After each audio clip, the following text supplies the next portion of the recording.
Welcome to the Tea with Jack Loh show, and today joining me is Desmond. So how are you doing, Desmond, bro?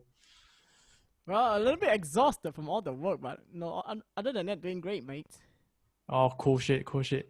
Cause like I just like approach you to do this whole podcast thing. It's gonna be like a 30-minute session, and we're just coming here to have fun, to talk about stuff, what's been going on recently, and just sharing our thoughts and our experiences. Um, Not saying that we are like experts towards like certain field or anything, but it's just like what are we experiencing as teenagers, like having the perspective as a teenager, 20 years old, something like this. How are we navigating through our life? What is the pressure? What is the things that is going on our heads? So yeah, so like I think before we actually record this podcast, like I think you mentioned to me that you started like going through like some softwares to help to do your recording with your like music stuff. So like yeah, what is up over there, man? Yeah. Yeah, recently, because I recently got into singer songwriter this field, so it's practically a new field. So I started writing my own songs, doing my own mixes. So recently I started using Pro Tools was FYI Pro Tools didn't sponsor me for this. It's I'm using our own experience.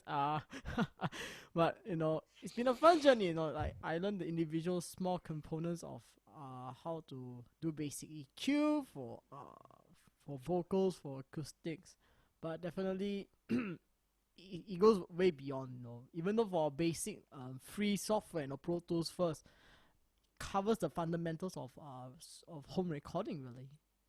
So it's been an interesting journey so far. Oh, cool. Like what is like the main things that you got to touch on? Like how does it like kind of like improve your like music feel, like specifically like what is the things that you touch on, and how does it improve your music? That is it improves like I think definitely improves the music quality and all that kind of stuff. Yeah, what is it all about? Like editing or what? Yeah. One area is definitely editing. So I Okay. can definitely edit parts that I don't like. So we call it we equalize some of the frequency ranges to make it more clear, or to remove some low ends, that it could potentially make a mix or a recording sound very flat or muddy, we call it. So one is EQ, two is like, yeah, it has an inbuilt, we call it metronome, an inbuilt click, so it's something that normally I play to keep in time. Other than that, it helps also because I can adjust the different gains, how loud certain instruments are released, how loud certain um parts needs to be. So it gives me the free range of control in the mix really. I So see. it makes Cool. a lot of quality of life changes if you think about it for a recording. Yeah, sounds like a lot of like technical stuff that is going on towards like the music part. Like so like let's take a step back. Like in generally like what are you looking towards to like helping to improve like your music part? Like cause like you've been working on the music part. So with that software, how does it like what is like the main thing for it? Does it like improve the audio quality in general, or like overall, like how does it improve? Yeah. Overall speaking, one, of course, it improves the quality, but two, it improves the music. It makes the music much, gives it that clean, that record studio feel. Like it's like recorded not in a live setting but in a studio. And then each component by itself, it's you can hear each component very clearly in the recording, in the music itself. And that to me is like the best thing ever. Is like when you release this, on, be it Spotify, be it on SoundCloud, to hear your own work after how many hours of editing or Yeah. re-recording, in fact, on some parts. Yeah. you know it's definitely a feeling. Yeah. Cool shit. Like I think like somewhere to touch on to is like I think your music part, like what do you usually play? Like I think you told me that you play some guitar and all that kind of stuff. Yeah. Like because all this software is to like edit all those components, yeah, right? So what kind of music I play? Oh wow, that's a Yeah. interesting question. Anything really, like modern pop culture music, I suppose. Yeah, modern or contemporary, we call it. So I gear towards those areas, you know. Cool shit, cool Mm, shit.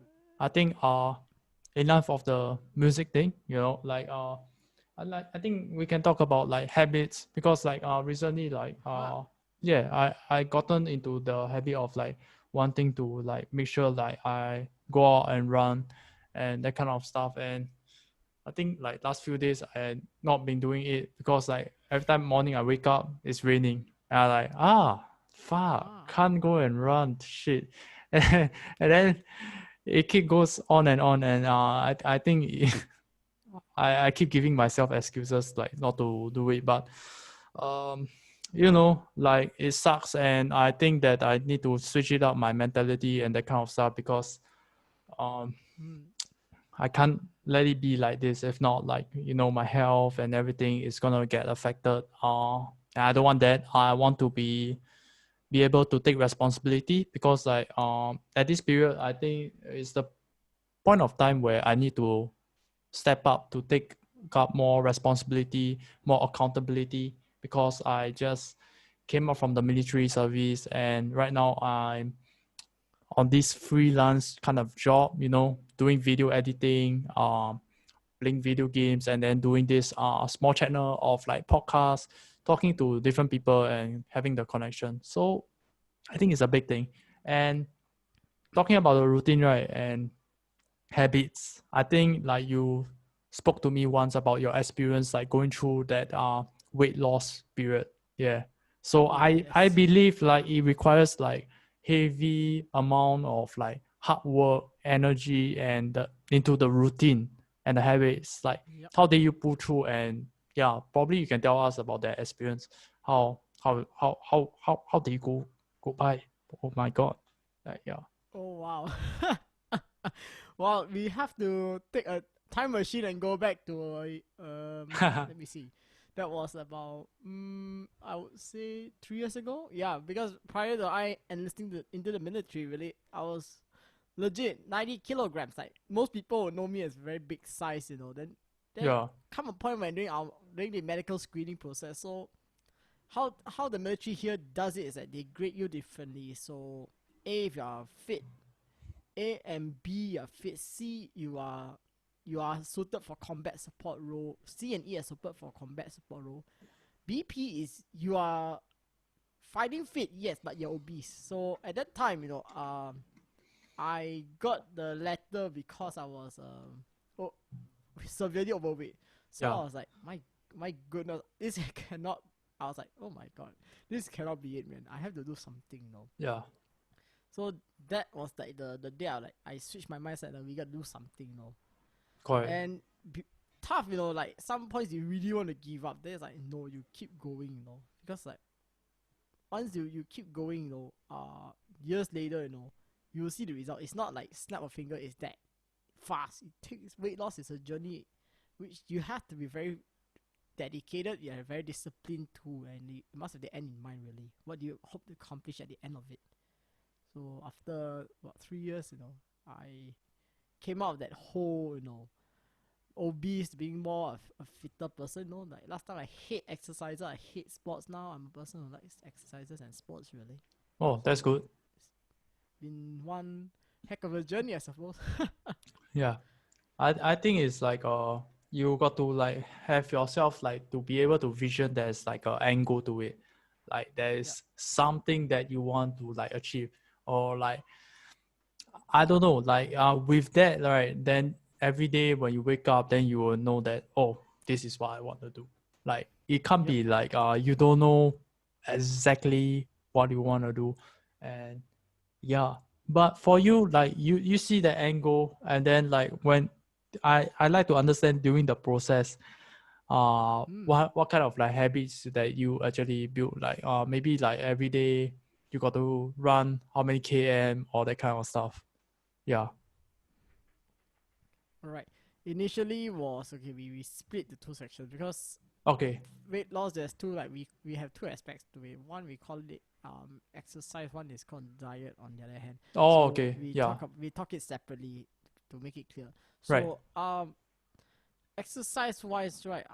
There is no real target. I mean, there's two ways to do it.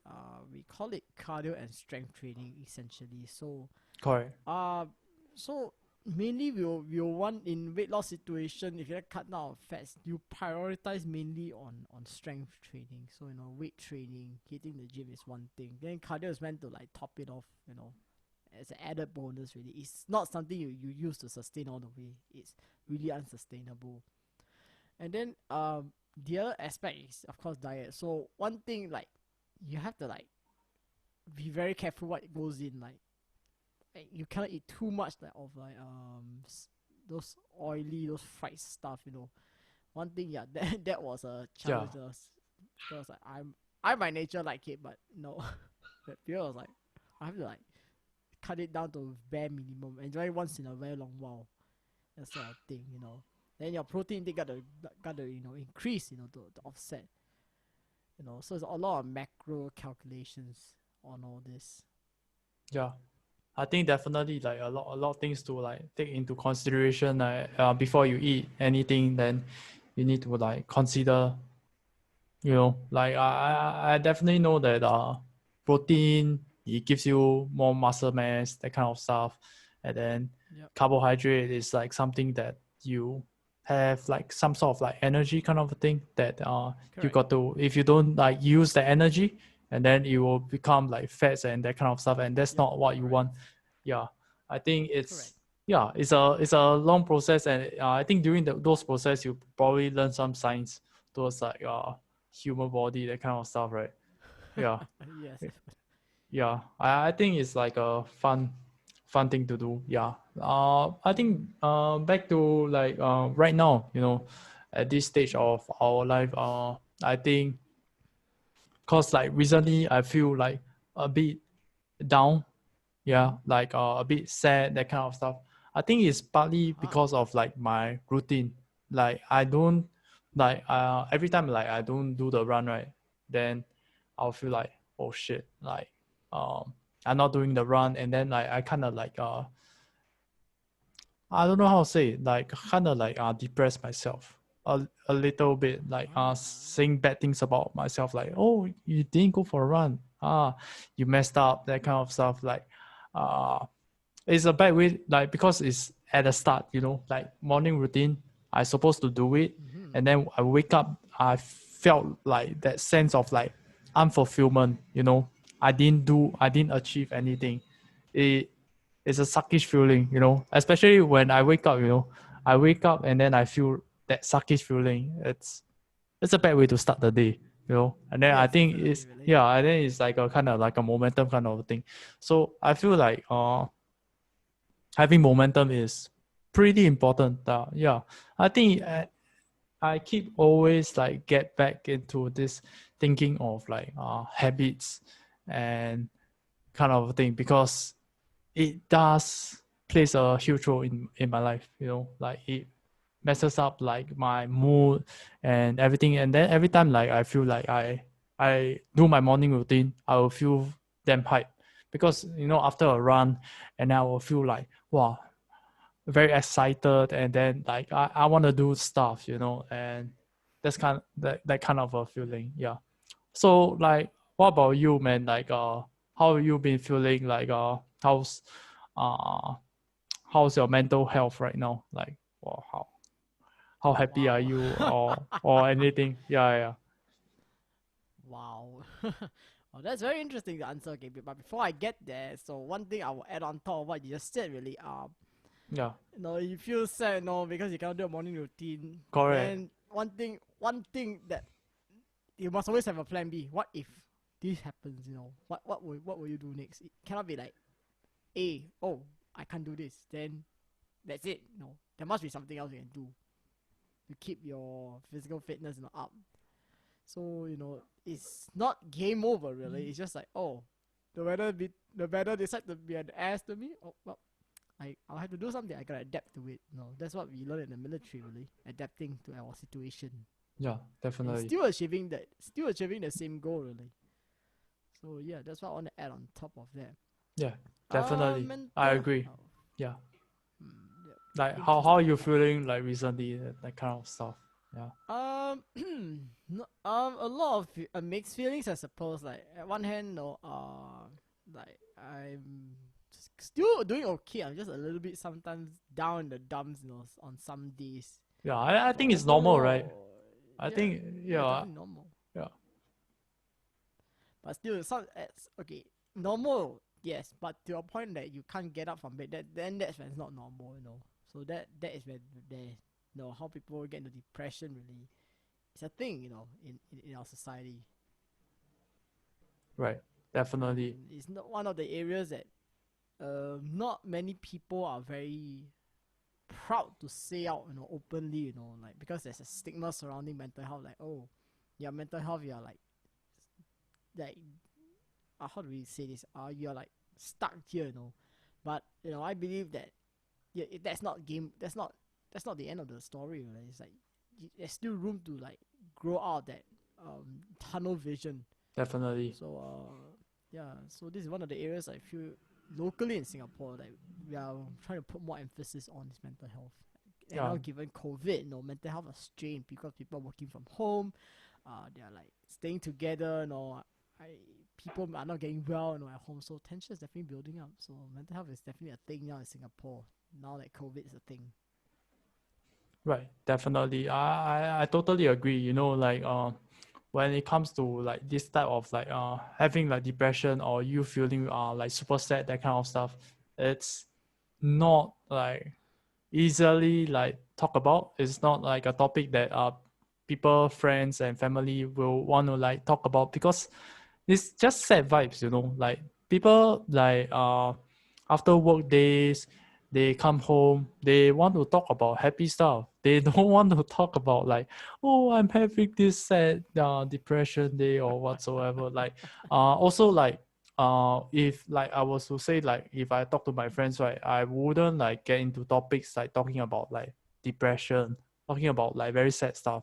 And when it's always like I feel that it's always come to like when it's one-to-one conversation, I feel that certain people will tend to feel more secure. You know, they Right. will not talk about like, because in big groups it feels like it's just a bunch of people talking about insecure stuff. Like they want to flex each other that, oh, I got this like newer sneaker, I got like this, I got that, like a lot of flexing. And Ah, like people want to flex their skill sets. I don't know, like all kinds of things. Not like shit talking about like people when they are on big groups, but it's just like how I feel, like it tends to be that way. Like I experienced this multiple times, like it's always at the big groups setup, right? Then this type of things will happen. And yeah, I right. think, and it starts to make sense to me, like when it's one-to-one, right, there is like nothing to be ashamed of. Like it's just that one Right. person, he doesn't seem that bad, he doesn't like seem too toxic, or it's nice to talk, talk about like your Yeah. true feelings especially. And that's when I feel that people start to share their true feelings more, and more secure feelings and that kind of stuff. And it's just like a happy conversation, like it's much more thoughtful, it's much more meaningful, because Yep. we are Yep. talking about real stuff, not talking about some, What's I on don't the know. surface, really? Yeah, correct. Yeah. What about you, man? Like, what do you think about this type of like Mm, conversations and the thoughts that people make in a society? mm, okay. If you honestly ask me, this sort of Yeah, like we call it very sensitive things, right? It correct, takes okay. There's always people say it takes two hands to clap, right? So correct. it takes a lot of intentionality and trust between two person to do this, And in a big group, it depends. Though. Some friends don't mind, sharing each other's burdens, hearing each other out, but Yeah, yeah, it's very rarely, like even no, in outside big groups, if you are lucky, if your friends are those like you've known for many like years or whatnot, mm, chances are they know you in and out. They are more willing to like listen out to you. Whereas people, they just got to know you. Maybe we ourselves, like, not say we don't trust them, we just only started out a friendship. We may not want to say so much in the beginning, but once we know them better and better, and they know us, and our friend knows us, then that's where meaningful conversations start. Correct. That again, we go back to the principle of, hey, are they intentional? Are we intentional of telling them our true feelings? Because it puts us in a very vulnerable position that, hey, people will judge us. But on the contrary, people will be like, oh, this guy is really genuine, and a trustworthy person, that I can trust in hard times, that we help each other, because life itself is up and down. Right now, in our 20s, that's the best time to make friends. In Correct. our coming late 20s, 30s, when you have jobs, Very you have hard. family, you have no time. So, Right. most people would. That's why my encouragement to most youth out there is, yes, you study hard, but at the same time, make sure to make friends. That's what is gonna make your 20s really awesome. So yes. Right. I think we have come like quite a long session along like this whole podcast thing, and yeah, it's been pretty fun. Like we I think we touch upon like different stuff, habits, like about mental health, our mood, and how does like the conversation is like in the society nowadays. I think Right. it definitely is like a meaningful and like thoughtful conversation like between you and me, and I think it's something that got to be talked about a lot more, Yeah. because it's something that will help us to become a better individual, like so that when we go out there, people will tend to like see us as like, oh yeah, this guy, he doesn't like fuck around, doesn't like mess around. And yeah, Yep. how do you feel about like this whole podcasting? Yeah, man. Yeah. Um, truth be told, this is probably a new experience. I rarely get to be asked on this. So it's once in Yeah. a unique opportunity. Really, it's like a very unique thing. No one ever asked me for that. No, because most of my inner circle friends or outer circle or whatever, no one Yeah. does this. No, this sort of thing is very rarely. It's rarely seen in Singapore, really. So this is definitely a unique thing. Yeah. Yeah. I think most importantly, like I mentioned to you, like before this whole podcast thing, is that we just got to have fun, like everything we do, Yeah. especially this podcast as well. Like it's just to have fun, like you know time is like a platform for us to like our head, the stuff that is thinking for like very long, and then like put it out here, and then just like that kind of like feeling. And yeah, man, like I enjoy myself a lot, and like because it's like just a truthful and thoughtful conversation with you, and I hope you enjoy it as well. Yeah. Yeah, definitely it will be. Good shit. Yeah. Cool, man. It's all good. All right.